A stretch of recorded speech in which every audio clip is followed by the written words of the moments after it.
돌아온 빅뉴스 시간입니다. 이항유 위원님과 함께합니다. 안녕하세요. 네, 안녕하세요. 이항유입니다. 네, 위원님. 먼저 첫 번째 이슈로 테슬라 이슈 가져왔는데요. 지난 금요일장에서 테슬라가 5% 이상 급락을 했습니다. 여러 이슈가 있었는데 신형 모델도 이제 공개가 됐고요. 출시가 됐고 또 두 차량 종류는 또 가격을 내렸고 네. 가격을 올리고 내리고 계속해서 이거 대체 네. 뭐 어떻게 하자는 건지 좀만 기다리면 또 싸질 것 같고 막 이런 느낌이 들거든요. 그러니까 이게 여러 번 제가 인용해서 말씀드렸고 제 표현이지만 네. 그냥 여러분들이 횟집에 가잖아요. 그럼 시가로 받는 거 있잖아요. 네. 물동량에 따라서 수급에 따라서 딱 그런 느낌을 지울 수가 없어요. 그래서 가격의 변동이 이게 주가 변동이 아니라 신제품의 가격, 자동차 가격이 들쑥날쑥한 게 테슬라의 특징이 되겠고요. 역설적으로 보면 그렇게 못하는 자동차에서는 얼마나 지금 답답하겠습니까? 그렇죠. 그만큼 테슬라가 자신감을 피력하고 있다라고 좀 보고 있습니다. 여튼 결론으로 보면은요, 지난 주말에 두 가지의 중요한 이벤트가 있었어요. 하나는 모델 3 있죠. 아주 기본형인 모델 3가 신형이 나왔습니다. 신형. 그래서 흔히 얘기해서 페이스리프트라는 것이 발표됐고, 그것이 중국과 유럽에서 먼저 좀 발표됐어요. 미국은 아직 발표를 안 했는데, 프로젝트명은 하이랜드란 말을 붙였는데 테슬라에서 공식적으로 그냥 모델 3라고 얘기합니다. 신형이라고 얘기하는데 조금 더 긴 기간, 또 운행 거리가 조금 더 길어지고요. 그리고 차체가 약간 더 길어지고 편의상에 많이 들고 나고 하는 것 같아요. 여튼 중요한 것은 가격은 한 10% 정도 중국에서 좀 올랐습니다. 그래서 네. 많은 분들이 전문가들이 가격이 올리지 않을 거다, 오히려 떨어질 수도 있다는 얘기인데 가격이 올랐어요. 그리고 지금 중국에서 반응은 상당히 뜨겁다라고 얘기를 하고 있습니다. 그래서 많은 사람들이 신형에 대해서 기대감이 높다라는 얘기를 하고 있고요. 그런데 네. 여튼 이것 따라서 일부에서는 중국에서 그렇지 않아도 경쟁이 심한데 이거 계속 잘 팔릴 수 있을까 하는 사람은, 헷갈려하는 사람들은 주식을 좀 파는 사람도 있었겠죠. 그래서 네. 그런 것들이 호재 악재가 있는데 이거를 어찌 보면 호재로 인식하는 사람도 있어요. 왜냐하면 마진율이 올라갈 거 아닙니까? 그렇죠. 그래서 이거 좋다고 얘기한 분도 있지만 경쟁 쉽지 않을 거다 얘기하는 사람들은 또 좀 매도했는데, 여튼 지난 주말에 5% 떨어졌지만 주간 단위로 보면 3% 올라갔거든요. 그래서 이게 어느 게 맞는지 모르겠습니다. 결론적으로 네. 보면 테슬라가 지금 7월 말 이후에 투자 의견이 바뀐 것은 한 군데 약간 내린 적이 있지만 목표 주가는 대부분 올려놓은 것이 팩트가 되겠고요. 네. 말씀하셨던 대로 모델 S요, 모델 S랑 모델 X요. 비싼 거죠. 우리나라 가격으로 보면 1억 1천만 원, 1억 3천, 4천까지 하는 건데요. 이것은 가격을 또 내렸어요. 미국에서 가격을 내려갖고 일단 기본형을 8만 달러만 언저리 그 이하까지 잠깐 나와갖고 소위 보정을 받을 수 있는 그 가격에 맞춰놓은 것도 있습니다. 하여튼 그러면서 이거는 우리나라도 바로 가격을 내렸습니다. 그래서 우리나라도 보면 1,500만 원 정도씩까지 내렸어요. 그래서 말씀하셨던 이거 좀 기다리면 되는 거 아니야? 그렇지만 또 언제 다시 올라갈 수 있잖아요. 그렇죠. 종잡을 수 없습니다. 그래서 자동차나 이런 것들 다 마찬가지잖아요. 필요할 때 사시면 되겠죠. 또 이거는 자동차의 판단은 여러분들 하셔야 되겠지만 네. 주시장의 영향은 쉽지 않습니다. 지금. 그래서 이 테슬라 자동차는 늘상 이렇게 가격이 변해왔다라고, 그에 따라서 주가 변동도 있었다는 거죠. 그래서 늘 말씀드리지만 좋아하시는 분은 그냥 계속 갖고 하시면 되겠다라고 말씀드릴 수 있겠네요. 네, 호재일 수도 있고 악재일 수도 있는 이슈가 있었습니다. 모델 3 신형이 출시가 됐고요. 또 중국에서 이제 모델 S와 X죠. 굉장히 고급형 모델인데 이 두 모델의 가격이 하락을 했습니다. 그래서 우리나라에서도 좀 더 싸게 살 수 있다고 하는데 앞으로 가격이 어떻게 변동이 될지는 모르겠지만 일단 테슬라 계속 갖고 계시는 분들은 갖고 가시라라는 말씀도 해주셨습니다. 자, 두 번째 이슈도 한번 볼게요. 에어비앤비 이슈인데요. 에어비앤비가 S&P 500에 이제 편입이 될 수 있다고 하네요. 그래서 좀 궁금합니다. 이제 S&P 500에 원래 있던 기업들이 좀 빠지고 네. 에어비앤비와 또 다른 기업이 또 추가가 될 것 같아요. 네, S&P 500 하면 많은 분들이 상식적으로 아시잖아요. 미국을 대표하는 지수입니다. 우리나라도 보면 코스피, 코스닥이 있고 코스피 200이 대표 지수로 네. 선물의 기준이 되는 거잖아요.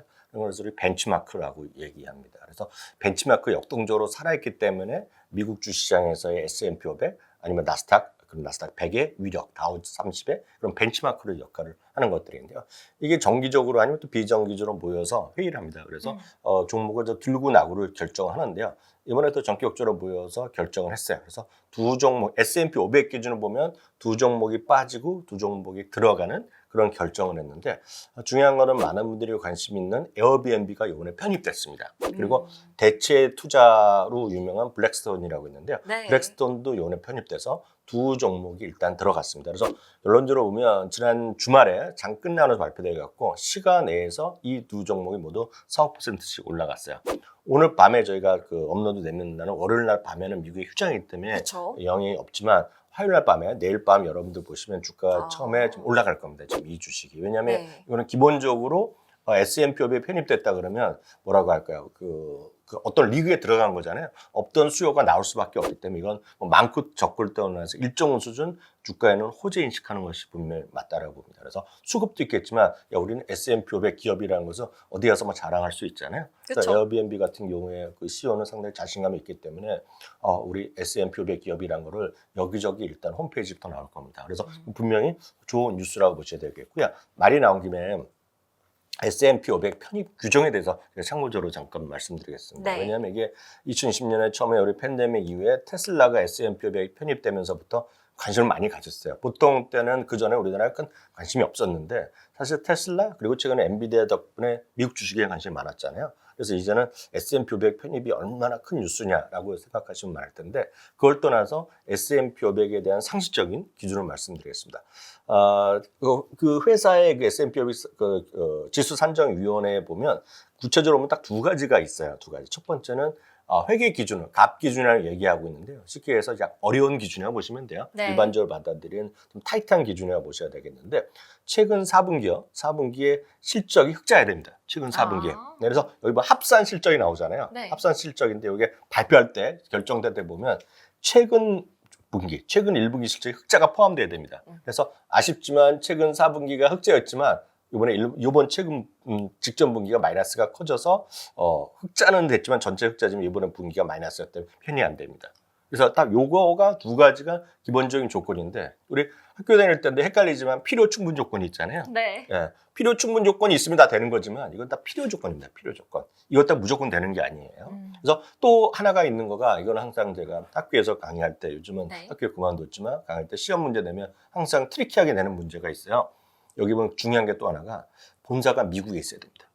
오. 네, 본사가 미국에 있어야 돼요. 그래서 미국 기업이 그러니까 메이드 인 USA가 돼야 됩니다. 그 미국에 일단 본사가 있어야 돼요. 미국에 본사 없으면 여기 아무리 하더라도 못 들어갑니다. 아무리 크더라도. 그러면 본사가 원래 미국에 없었는데 갑자기 미국으로 이제 S&P 500에 들어가기 위해서 변경을 그럴 수는 해도 있죠. 되나요? 그럴 수는 있죠. 그래서 예를 들어서 가끔 얘기하잖아요. 본사가 미국으로 옮겼다. 그래서 많이 그런 경우가 있다 없다 분명히 있어요. 그렇지만 기본적으로 미국 회사로 해야 됩니다. 그래서 마찬가지 S&P가 한국도 있잖아요. 네. 한국도 지수다 있거든요. 그러면 한국은 한국에 있어야 되는 거예요. 그래서 그런 거가 이제 기준이라 돼 있어야 된다. 그래서 대표적으로 이제 제가 객관식으로 문제 내면 1번, 2번, 3번, 4번 하는데 많은 분들이 룰레몬 엄청 좋아하잖아요. 네. 룰루레몬 그리고 무슨 애플 모두 등등 하면서 이거 뭐 네 종목이 모두 뭐 S&P에 편입됐다 이렇다 그러면 대부분 오케이 하거든요. 근데 룰루레몬은 캐나다 회사이기 때문에 상장은 지금 룰루레몬은 뉴욕에만 상장돼 있어요. 캐나다는 상장 안 돼 있거든요. 네. 그럼에도 불구하고 여기는 S&P 500에 죽었다 캐나다 못 들어갑니다. 아, 본사를 옮기면 되겠죠. 그렇군요. 본사를 옮기면 되겠죠. 그리고 쇼피파이 이런 것들이요. 쇼피파이는 양쪽에 다 듀얼 상장돼 있는데 이건 미국에서 캐나다에서 탑 10에 들어가지만 S&P 500에 못 들어갑니다. 그래서 미국 회사라는 거가 그게 이제 또 하나의 중요한 게 있고요. 그렇게 된다 다 들어가 필요 충분 조건이 아니라 이런 건 다 필요 조건이고 또 모여갖고 일정 수준 거래량도 돼야 되고 다 차지하겠죠. 그런 회사들 많을 테니까 규모도 되겠죠. 그래서 자기가 지수 산정위원회에서 정하는 거다라고 보시면 될 것 같습니다. 이것들 네. 그래서 요번에 두 개가 들어갔고요. 빠진 것들이 있습니다. 빠진 것들을 보면 하나는 여러분들 잘 링컨 내셔널이라는 건 별로 여러분들 관심 없으시지만 네. 뉴엘 브랜드가 이번에 빠졌어요. 아. 뉴엘 브랜드 하면 또 많은 분들 잘 이름은 조금 아시는 분 계시겠지만 주가는 재미없었는데요. 이거 말씀드리면 다 아십니다. 여성분, 남성분 모를 수가 없어요. 일단 캠핑 다니시는 분들은 콜맨이라는 브랜드가 있어요. 콜맨. 들어보셨어요? 들어봤습니다. 그리고 요즘은 이제 만년필이나 이런 건 잘 안 쓰지만 예전 분들은 다 만년필 기존으로 쓰면 파카 이렇게 쓰거든요. 파카 아시죠? 들어보셨죠? 네, 들어봤어요 이것도. 그렇지만 더 여성분들 다 모를 수가 없는 거예요. 양키 캔들을 갖고 있습니다. 딱 그게 바로 얘네인데 얘네가 이번에 떨어졌습니다. 그래서 시장에서 그런 두 개가 빠지고 두 개가 들어갔고 이것들은 수급에 분명히 호재 인식하는 게 맞다. 그렇다고 이것 때 꾸준히 엄청 올라가는 게 아니라 분명히 호재 인식 정도는 맞다라고 보셔야 될 것 같습니다. 네, 이번에 에어비앤비 그리고 블랙스톤이 S&P 500에 편입이 된다고 하는데 호재로 인식이 될 수 있는 이슈이니까 꼭 참고해 주시기 바랍니다. 다음 이슈도 한번 확인해 볼게요. 다이어트 시장 관련된 이슈인데요. 최근 이 당뇨 그리고 비만 치료제 시장이 굉장히 커지고 있다라는 얘기가 들려오고 있습니다. 네. 이게 어느 정도인지가 사실 궁금하거든요. 제가 35년, 40년째 다이어트 하고 있거든요. 네. 그리고 저는 이제 그 싹센다라는 걸 모르신 분이 별로 없어요. 중년의 나이 있으신 분은요. 근데 그런 거 떠나서 지금 보면 올해 일날 릴리라든가 노보 노디스크가 엄청나게 주가가 올라가는데 거기는 이제 전형적으로 이제 그 비만 치료제에 대한 관심이 커져 있는 거죠. 그래서 미국 사람들이 무슨 40%가 비만의 판정을 받고 있고 네. 뭐 엄청나게 돈을 쏟아붓고 그 시장이 엄청 커지고 있다는 얘기 들어오셨고 그것이 이제 이미 이제 노보 노디스크의 그 오젬픽은 일단 FDA에서 허가 났고 우리나라에서도 지금 처방을 받고 맞을 수 있는 걸로 제가 알고 있거든요. 그래서 그거가 있고 일랄릴리는 많이 들으셨지만 마운자로가 지금 당뇨병 2형에 대해서 허가받고 지금 순수 비만 치료제는 허가 과정이 있거든요, 지금요. 그래서 빠르면 내년, 후년까지 이제 허가 날 것 같다고 해서 주가가 엄청 올라가는데 중요한 거는 노보 노디스크의 주가가 이거 덴마크 회사로 알고 있거든요. 네. 유럽의 시가총액 1위는 항상 제가 최근에 보면 항상 루비통이었어요. 루비통을 이겼습니다, 지금요. 와. 이게 엄청난 큰 사건입니다. 뉴스상에서 보면. 네. 그래서 루비통의 시가총액을 넘어선 게 노보 노디스크. 그거는 전 세계에 있어서 비만 치료 시장이 얼마나 커질 수 있냐라는 잠재력을 보여준다는 얘기가 되겠고요. 미국 물론 미국에도 상장돼 있습니다. 노보 노디스크가요. 네. 이게 미국 내 기준으로 시가총액을 바로 붙이면 JP모건과 마스터카드 사이에 한 15위 수준까지 올라와 있습니다. 지금 일랄리 탑10에 들어있잖아요. 지금 네. 그만큼 그래서 이 비만 치료 시장이 엄청나게 커지고 있다라고 보셔야 되겠고요. 네. 바로 이거에 관련된 기사는 워낙 많이 있는데 지난 주말에 보면 월스트리트저널의 기사 한번 제가 잠시 보여드렸고 나중에 저희가 이미지도 올려드릴 텐데 여기 보시면 여자친구가 말이죠. 그 병원에서 처방을 받았어요. 근데 이제 한 번 맞는데 지금 $200입니다. 일주일에 한 번씩 맞는데 네. $800가 필요하니까 $800 1년이면 $10,000잖아요. 근데 이게 우리나라 보면 비급여 항목이잖아요. 그러니까 그 보험회사에서 안 해주는 거죠. 안 해주니까 어떻게 하겠습니까? 자기가 돈을 더 벌든지 남자친구가 해주는데 그래서 그 사례로 남자친구가 세컨 잡을 찾았다. 그런 얘기가 나는 거죠. 그러니까 그만큼 이 시장이 엄청나게 커지고 있다는 것은 분명하다라고 이해하셔야 될 것 같고요. 네. 그 규모 자체가 엄청나게 커지는 것도 보시면 2030년까지 연평균 작게 보는 데는 16%, 많게 보는 데는 20%씩까지 고성장을 하고 있는 게 바로 체중 감량 시장이다라고 이해하시면 되겠습니다. 네, 현대인들을 가장 괴롭히고 스트레스 받게 하는 질병 중 하나죠. 이 비만 그리고 당뇨병. 이 두 가지가 지금 치료제들이 나오고 여러 가지 솔루션들을 이제 계속해서 제약회사들에서 개발을 해내고 있기 때문에 이 점에 좀 주목하고 네. 있는 것 같습니다. 시장에서 주목하고 있는 가장 큰 이슈 중에 하나였고요. 마지막 이슈로는요. 역사적으로 9월이 주식시장이 굉장히 안 좋은 시기였다라고 합니다. 이번에도 그럴까요? 네, 맞습니다. 물론 통계는 통계일 뿐이라는 거 우리 분명히 다 인지하고 계시잖아요. 네. 다만 이제 통계라는 것이 워낙 미국은 자세한 통계들이 역사적으로 많이 있고요.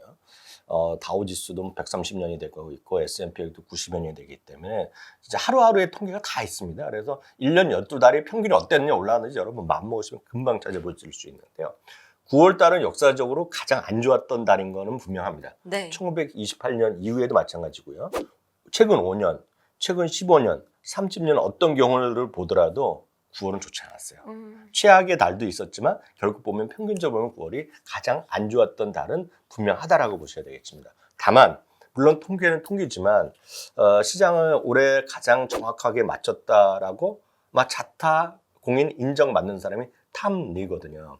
탐리를 비판하는 사람도 맞지만 최근에 좀 맞춰왔고요. 특히 7월 말에 저희도 바로 이거를 이 방송태에서 말씀드렸지만 7월 그분이 얘기했던 것이 8월은 트리키하다는 얘기였어요. 8월은 약간 헷갈린다면서 8월은 약간 쉴 수 있다는 얘기도 정확히 씌웠고요.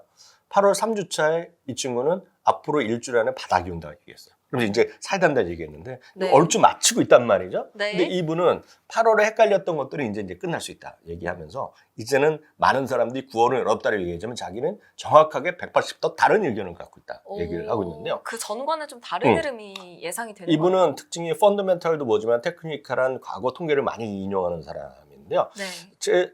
예를 들어 딱 이것만 이해하시면 될 것 같아요. 주당 이익이요. 내년에 한 $250 언저리인데 이 양반은 260에서 적게 놓으면 270까지 갈 수 있다. 얘기를 하고 있고요. 특히 내년도 연말에 한 3분기, 4분기 기준으로 보면 평균 곱하기 4을 하면 $280까지 쓸 수 있다는 주장이 있습니다. 근데 이분은 한 260에서 70까지 가능하다는 펀더멘털을 기반을 하고 있고요. 과거 얘기를 하고 있는데 지금 1월부터 7월까지 워낙 좋았고요. 8월에 약간 쉬었잖아요. 그래서 네. 1월부터 8월까지가 지금 15% 이상 올랐고 반면에 8월은 한 달은 쉬었던 과거 통계가 7번 있었습니다.